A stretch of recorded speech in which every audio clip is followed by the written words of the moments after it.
Good evening, I'm AJ Lagoe. You're watching Identity Evil, an 8 News Extra. Drug cartel violence south of the border in Mexico has been headline news for some time, but a different type of cartel has been operating in our own backyard, using murder and torture to protect its turf.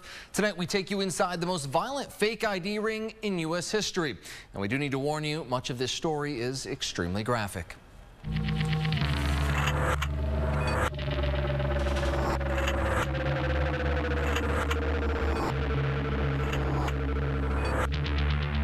Gang beatings, torture,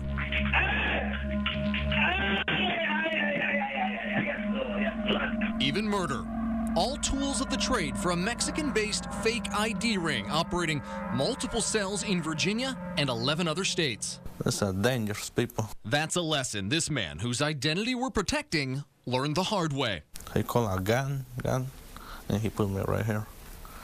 And I go to the floor, and many people, he called beat. That violent attack happened at this vacant Chesterfield County home on Folkestone Drive, June 16th, 2009. Bloody crime scene photos hint at the brutality that took place inside. When these guys they put the gun in my face and on the floor, you know, blood everywhere in my body. So what led to this attack? Our victim, who we'll call Roberto, admits to criminal behavior himself, selling fake IDs to people in the country illegally. Roberto took a phone call from who he thought was a potential client. One guy, he asked me for the fake documents like green cards, social securities. The meeting was set, but it was a trap. Roberto and his partner were about to be introduced to a Mexican-based cartel, intent on dominating the fake ID market in Richmond and a number of other cities by eliminating competition. And he told me that, he say, why you coming over here? Because the rich money us. Don't come in over here because, you know, the next time you know what happened. When he said that, you know what happened is next time maybe kill us. It was not an idle threat. The cartel, led by this man, Israel Cruz Milan, who goes by the nickname El Muerto, which translates to the dead one, would murder a 17-year-old boy they caught selling fake IDs on their turf. The propensity for violence that this organization was willing to use, not only to instill discipline internally, but then to also punish the competition, in other words, to get rid of their competition. And so that was really chilling. John Torres is the special agent in charge for Homeland Security for Washington, D.C. and Virginia. He tells us his agents caught wind of the fake document ring in 2010 and originally thought it was only operating out of Norfolk and Richmond, but their investigation soon unearthed something much more sinister. We determined that it was a very expansive operation. The cartel was funneling money back to organized crime in Mexico. Virginia was a major hub with 4 cells in Richmond, Norfolk, Virginia Beach, and Manassas. They had one goal. The whole purpose of the cartel was to mass produce and sell at great profit high-quality fake IDs. Here's how the cartel did business. They advertised in the Hispanic community with business cards offering everything from painting services to stereo installation. Those business cards are then handed out in flea markets with whispered details about what you can actually buy with them. Instead of a stereo, callers were able to purchase fake Social Security cards, what the cartel called Smurfs because of their color, bogus driver's licenses, permanent resident alien cards. Investigators began building a racketeering case, setting up undercover buys and surveillance. Averaging about 15,000 to 20,000 documents a year. These are photos of an undercover purchase of fake IDs in a Walmart parking lot in Little Rock, Arkansas. Just over a month after these photos were taken, the gang's propensity for violence would reach a new level. They literally killed the competition. The competition in this case, 17-year-old Pascual Ramos. Like the Chesterfield victims, he was lured to an abandoned location by members of the cartel posing as clients. Inside this trailer in Little Rock, Ramos's face and hands were bound with duct tape. He was wrapped in a blanket and tied up with TV cable. The boy was then beaten and stabbed. Unimaginably savage and inhumane. His autopsy shows Ramos died of those injuries and asphyxia. Because of the duct tape, he choked on his own blood. It's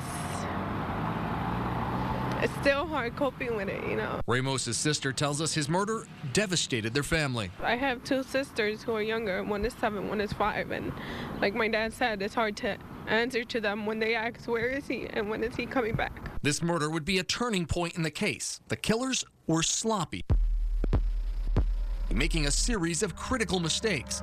They purchased bed sheets and thumbtacks to put over the windows of the abandoned trailer, then left behind the bag from the store.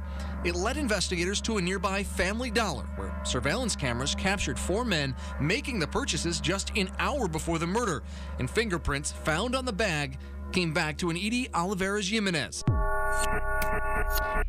who at the time, Little Rock detectives couldn't locate. To avoid police after the murder, Olivares Jimenez was ordered by his boss, El Muerto, the U.S. head of the cartel, here to Virginia, where he would take over the document cell being operated out of Virginia Beach. At about this time, federal agents were ramping up their investigation and had begun phone tapping several cartel members.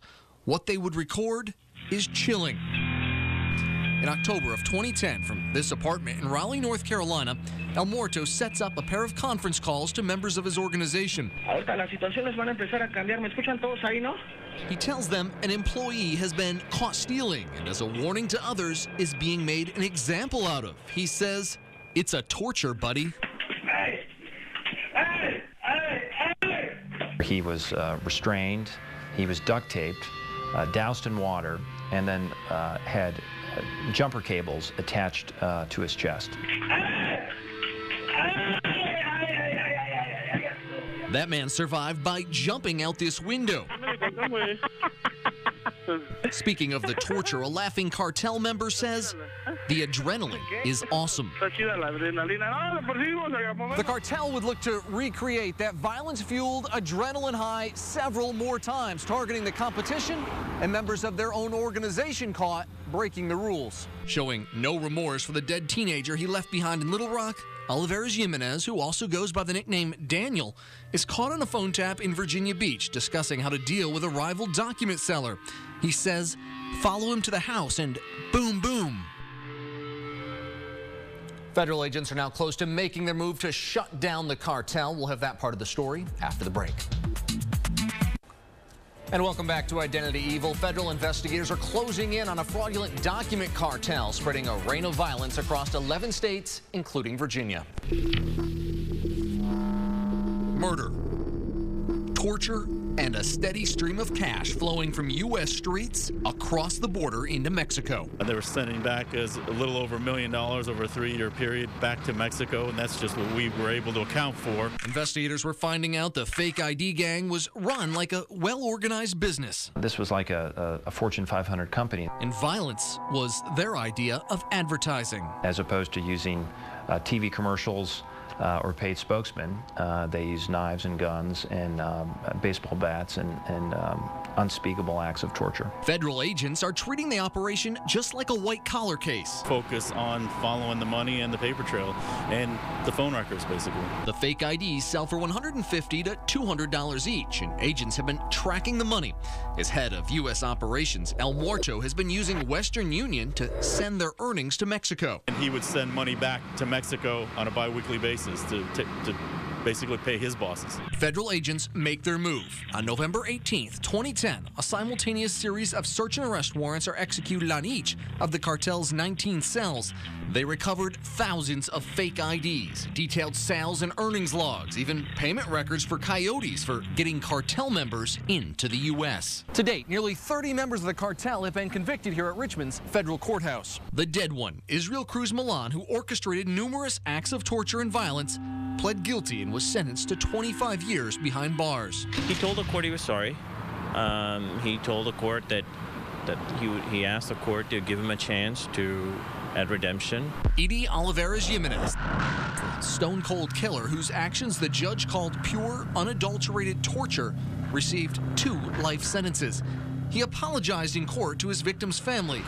It's an apology the mother of 17-year-old Pascual Ramos calls worthless. My mother says she feels indifferent about her apology because either way, she's never going to forgive him. El Muerto's organization was in combination the largest and most violent fake document ring federal investigators have ever encountered. At least 2 members, as well as the top bosses in Mexico, remain at large tonight. Countless Thousands of their fake IDs are in use in communities across the U.S. As always, if you have something for me to look into, you can send me an email to ajinvestigates@wric.com. Have a good night.